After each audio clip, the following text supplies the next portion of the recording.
আগামী ৩রা ফেব্রুয়ারি ২০২৬ বুধ গ্রহ মকর রাশি ত্যাগ করে কুম্ভ রাশিতে প্রবেশ করছে।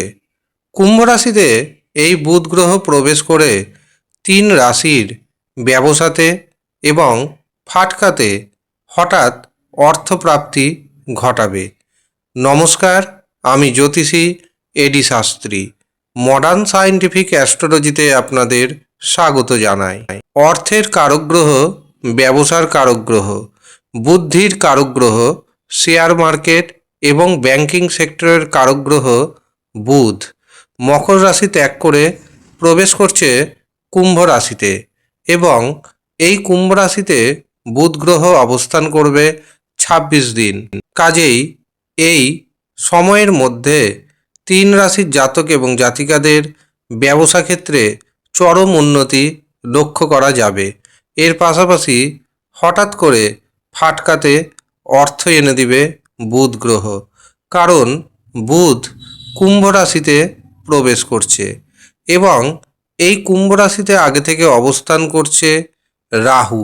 মনে রাখবেন, রাহুর কিন্তু নিজস্ব শরীর নেই।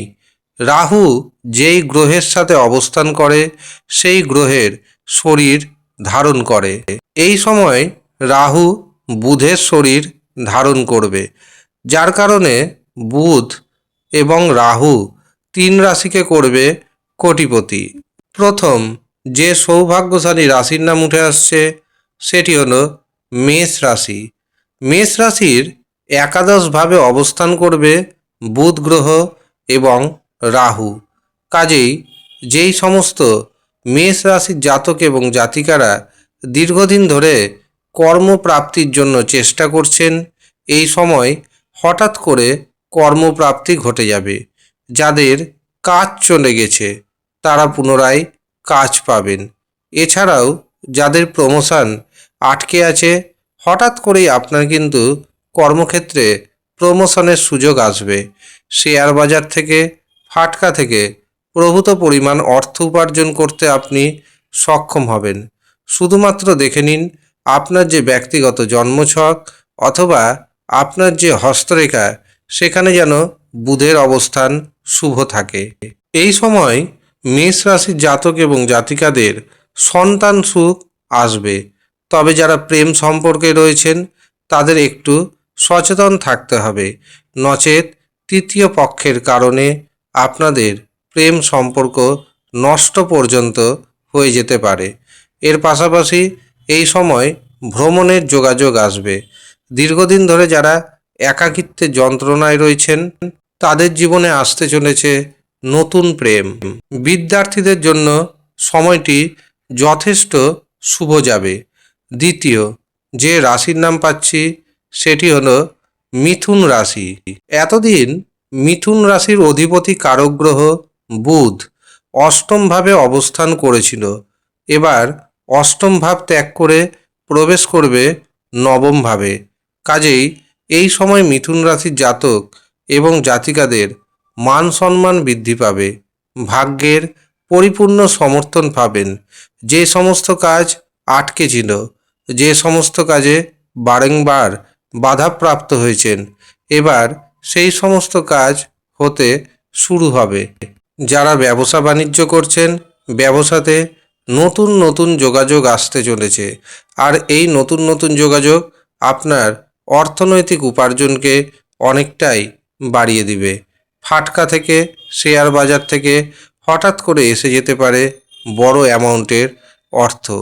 এই সময় আপনি যদি কোনো সাহসিকতাপূর্ণ পদক্ষেপ নিতে চান, তবে সেই পদক্ষেপ গ্রহণ করুন, দেখবেন সেখানে সফলতা আসবে। ভাইয়ের সাথে, বোনের সাথে সম্পর্ক আগের থেকে যথেষ্ট মধুর হবে। শুধুমাত্র মনে রাখবেন আপনার রাশিচক্রে অথবা আপনার হস্তরেখাতে বুধের অবস্থান যেন শুভ থাকে।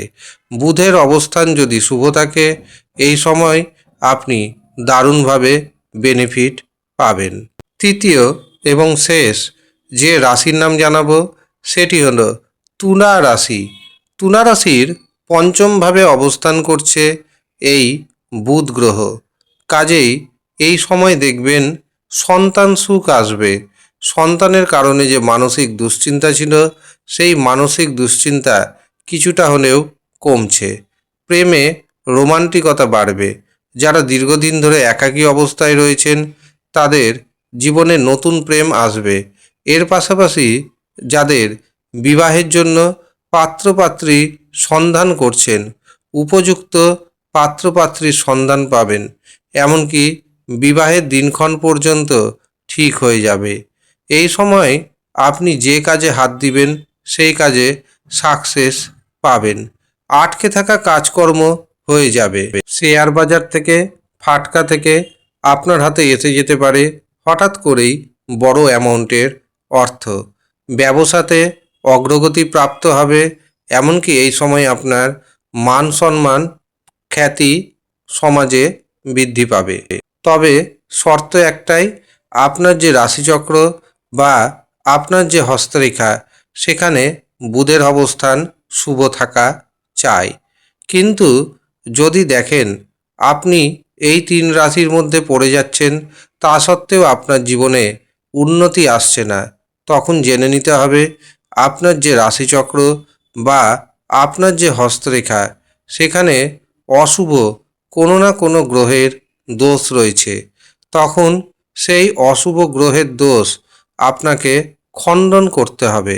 তার জন্য জন্মছক বিচার করতে হবে। তারপরে যারা জন্মছক বিচার করাতে পারছেন না, হস্তরেখা বিচার করান এবং যা যা অশুভ গ্রহ দোষ রয়েছে তার সঠিক যদি প্রতিকার প্রতিবিধান করতে পারেন, 100% গ্যারেন্টি দিচ্ছি আমি, আপনার জীবন 180 ডিগ্রি ঘুরে যাবে। যারা মনে করছেন নিজের জন্মছক বিচার করাবেন অথবা হস্তরেখা বিচার করাবেন, তারা নিচের দেওয়া হোয়াটসঅ্যাপ বুকিং নাম্বারে যোগাযোগ করে নেবেন। যদিও সামান্য অর্থ আপনাকে পারিশ্রমিক হিসাবে প্রদান করতে হবে। যারা ইচ্ছুক শুধুমাত্র তারাই যোগাযোগ করবেন। ধন্যবাদ।